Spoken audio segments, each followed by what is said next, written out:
It's about 9:30. I'm back in the witness room. I just testified for about an hour. Lots of sidebars. So particular on what you can say, what you can't say, what you can address, what you can't address. It's very micromanaged, but I think it's a good thing. But they kept trying to paint me as a controller, somebody who controls everything in our life, and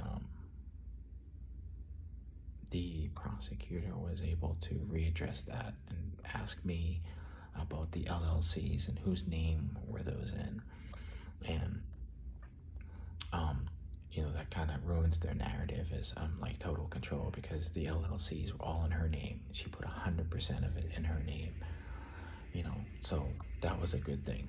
But I think it was a little scrambled, not necessarily to the prosecution's benefit. The defense kept objecting like every second almost, and she kept winning the objections. So I don't know what that means. I'll have to find out when the prosecutor comes back in, because I was just excused. So usually they'll do what they'll do, and then we'll touch base and go over what just happened. So I'll kind of update what happened, because it was just like constantly I had to get up and go to the side.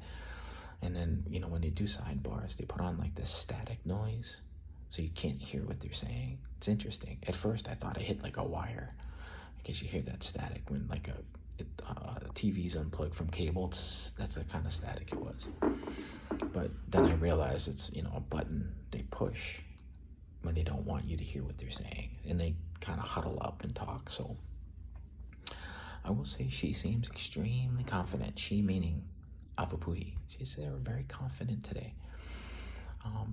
It's all good.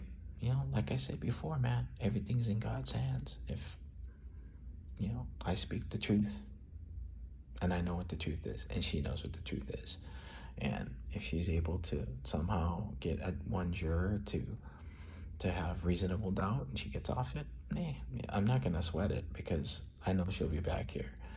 But overall, I just hope it's a lesson learned. I don't, either way, hopefully, because who wants to go through this process again? I don't, and I'm sure she doesn't want to.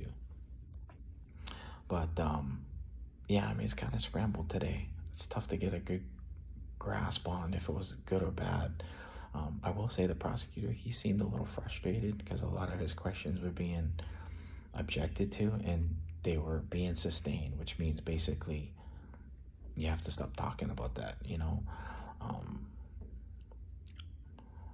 It's just interesting, how even like a police report, because I didn't put on there that she was hitting me like with her fists. I put she attacked me. He's trying to discredit me by saying, is that your testimony that you said you hit her? And yesterday I was like, I don't remember not putting in hitting, but what I did is I put attack. She attacked me. So attacking is, like I said, it's full frontal coming after you. But I think, honestly, as a juror, it doesn't matter what they think about me. It doesn't matter what if I'm controlling money guy, it doesn't matter. Because I also mentioned her, not at any point have I ever stopped her from spending money, ever. Yeah, we talk about it, because that's what husbands and wives do. They discuss finances. So, I'm pretty sure the jury is going to be like, yeah, that makes total sense. He looks like he's concerned about money, and I made a point to tell him we've been evicted, we've had cars repossessed, we're spending money on things we don't need. So I think on that aspect, the jury's going to be like, okay, look, that, it doesn't even make sense. Like he's just trying to be responsible.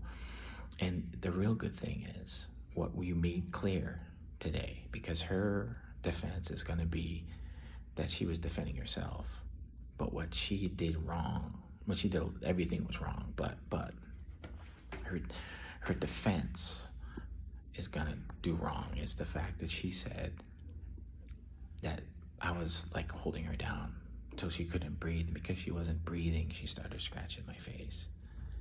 But then when I let her up, she attacked me a second time. So how do you explain attacking me the second time when I wasn't even on you at that time? So we'll see how it goes. But the officer is in testifying right now. Shouldn't be too long. And I'll update at that point in time. But I didn't get it. I didn't. It's kind of hard to get a good feel for it. But I tell you that, like I said, the prosecutor was frustrated, and I wasn't able to get into a rhythm because it kept getting interrupted. So, that's not very good. If you're talking and then stopping and then gotta gather your thoughts, it kind of might sometimes. My concern would be the jury's looking at me like, I don't know, maybe not telling the whole truth or whatever it is. But I'm gonna run because I know someone will be here soon. But yeah, that's the update.